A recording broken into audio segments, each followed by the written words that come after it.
Samajwadi party Gautam Buddha नगर नोएडा, उत्तर प्रदेश अध्यक्ष अखिल भारतीय जनता महासभा उत्तर प्रदेश, आपके बीच में अपनी बहनों के हक के लिए आवाज उठाने के लिए, आपको न्याय दिलाने के लिए, आपके समर्थन में यहाँ बार बार आती हूँ और हर बार आपकी जब तक अधिकार नहीं मिलेगा, क्योंकि यहाँ अधिकार थाली में परोस कर नहीं दिए जाते, उनको हमें मांगना पड़ता है और उसके लिए हमें बार बार आवाज उठानी पड़ती है। आज वैसे बहुत खुशी का दिन भी है कि एटलीस्ट हम महिलाएं लिस्ट में आए, लेकिन यहाँ बात ओबीसी कॉलम की होती है। आपकी बहन के doctor Shashi Yadav OBC column से आते हैं। मैं बताना चाहूंगी कि अनुच्छेद 15/4 में अभी भी हमारा 12 कॉलम खाली क्यों है, क्योंकि ये लोग हमारी भागीदारी और हिस्सेदारी को देखकर घबराए हुए हैं और उसकी क्लियरता, उसकी पारदर्शिता अभी भी नहीं हो रही है। तो मैं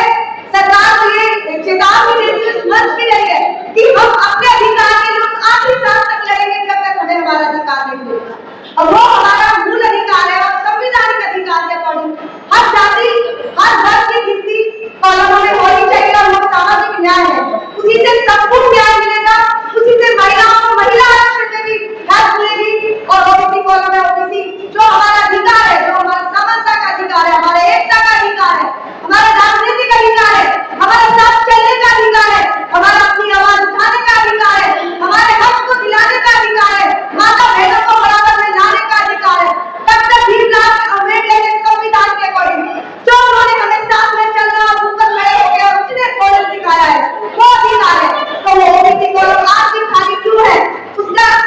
अभी तक समाधान क्यों नहीं? ये सरकार बहुत घबराई हुई और डरी हुई है, इसीलिए बार-बार जाति जनगणना को पीछे लेकर जाना चाहती है। मैं आपको बताना चाहूंगी कि महिलाओं के लिए इसकी तो मैं बहुत ही एक अच्छी पहल थी कि हमारा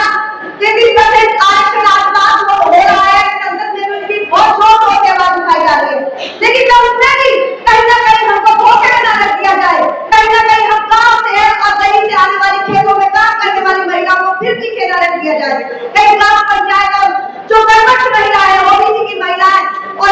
अन्य वर्ग की महिला है, अल्पसंख्यक महिला है, उनकी भागीदारी उसमें कितनी है ये देखना भी बहुत जरूरी है, क्योंकि कहीं ना कहीं ऐसा ना हो कि ये आरक्षण किताबों में रह जाए या कागजों में रह जाए। ये डॉक्यूमेंटल नहीं रहना चाहिए, जमीनी स्तर पे आना चाहिए, बात अच्छी तरीके से आना चाहिए और माता बहन का इसमें इक्वल अधिकार होना चाहिए। अब बहन को बराबर अधिकार मिलना चाहिए, चाहे वो खेतों में काम करती हो, चाहे ग्राम पंचायत में काम करती हो, चाहे हाईलाइट सोसाइटी की बड़ी मेंबर हो, चाहे पार्लियामेंट में बैठने वाली, संसद तक जाने का पूर्ण अधिकार है, ये हमारे संविधान में सिखाता है। ओबीसी की बहन हूँ, आपके बीच में हूँ और आपके हक और अधिकार के लिए लड़ाई बराबर लड़ेंगे सरकार से। ये जो आज महिला आरक्षण पे हमें बहुत हर्षोल्लास हो रहा है, लेकिन इसमें भी मैं पारदर्शिता चाहती हूँ, इसमें भी मैं चाहती हूँ कि एक बहन को अपना अधिकार मिले, हर बहन को बराबर में खड़े होने का अधिकार मिले, क्योंकि कई बार सरकार के आगे फेल हुए और इस बार भी फिर से ना फेल हो जाए। इसीलिए हम लोग मिलकर एकजुट होकर एक ताकत बनकर अन्यथा जाति जनगणना को कराने के लिए अपना काम करते रहेंगे। जाति जनगणना होगी तो हमको पता चलेगा, लेकिन हम यहाँ किसी से कुछ ज्यादा मांगने नहीं आए, हम यहाँ किसी से कुछ ज्यादा मांगने नहीं आए, सिर्फ अपना हक मांगने आए हैं। हम सिर्फ ये बताना चाहते हैं कि हम किसी और का हक लेने नहीं आए, सिर्फ अपने हक के लिए आवाज उठाने आए और अपने हक की आवाज को हम पूरे हिंदुस्तान में पहुंचाने का काम करेंगे। और मैं अपनी माता बहनों के लिए, हर अधिकार के लिए, उनको शिक्षा का अधिकार, उनको चुनाव में बराबरी का अधिकार, इलेक्शन लड़ने का अधिकार, सरकार चलाने का अधिकार तक भी सब महिलाओं को इक्वली मिलना चाहिए। ये सरकार से मैं अपील करती हूँ कि इसमें पूरी पारदर्शिता के साथ में और पिछड़े वर्ग की महिलाओं को बराबर का अधिकार दें। अगर आज ओबीसी कॉलम अनुच्छेद 15/4 के अंदर अभी भी 12 कॉलम खाली है, तो कहीं ना कहीं धोखा है हम लोगों के साथ, कहीं ना कहीं अभी भी हमको भुला दिया जा रहा है और इसके लिए हमारी पार्टी भी बार-बार आवाज उठा रही है। माननीय मुलायम सिंह यादव जी आप लोग से काम करके वो हमेशा बहनों के लिए वो कहते थे कि अगर बहन मंच पे नहीं है तो मंच की शोभा होती है, अगर हमारी माताएं साथ में नहीं है तो कहीं ना कहीं कुछ छूट रहा है। वो हमेशा दलित शोषित पीड़ित के लिए आवाज उठाते थे और पीड़ित को साथ लेकर चलने का काम करते थे। तो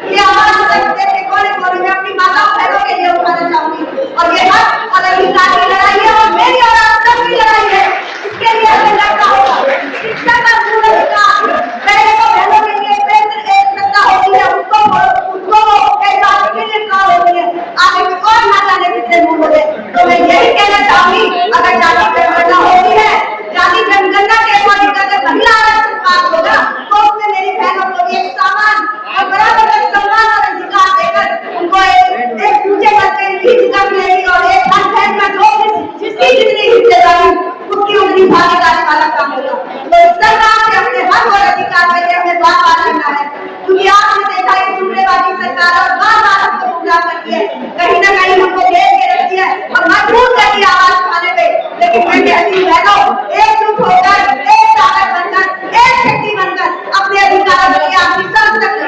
आने वाली पीढ़ियों को सुरक्षित करेंगे हम लोग। अगर आज हमें हक नहीं मिला, कल तो हमें हक मिलेगा। तो इसीलिए कल की जो लड़ाई हमारी जारी रहेगी और जाति खड़गड़ न करेंगे, हम बार-बार आवाज उठाएंगे, क्योंकि हम ओबीसी वाले हैं। ये जग इतना तय हम लोग, क्योंकि नहीं तो हमारे भाइयों के लिए नौकरी है, नहीं तो हमारे लिए कोई भी यहाँ सुविधा है। अभी हर चीज के लिए किसान भाई लाइन में लग रहे हैं, खान के लिए, यूरिया के लिए, और किसान हमें देश किस कोण में कहाँ पहुँच गया है, तो अभी भी हमें जानना होगा और इस धर्मी और कांग्रेस सरकार को उठाने का काम करना होगा, एकजुट और एक ताकत। तो अपने हक और अधिकार की लड़ाई के लिए लड़ना है, बार-बार आवाज उठाइए और ना ही उन्हीं को ताना करिए, पूरा हिंदुस्तान देखेगा। आज आप लोगों का 33% आरक्षण पूरी पारदर्शी तरीके से पारित होना चाहिए, संसद में भी इसके लिए बार-बार हमारी योग्यता के क्षेत्रों में काम करने वाली बहनों को अगर आज भी पीछे रख दिया तो वो हमेशा के लिए दब जाएगा,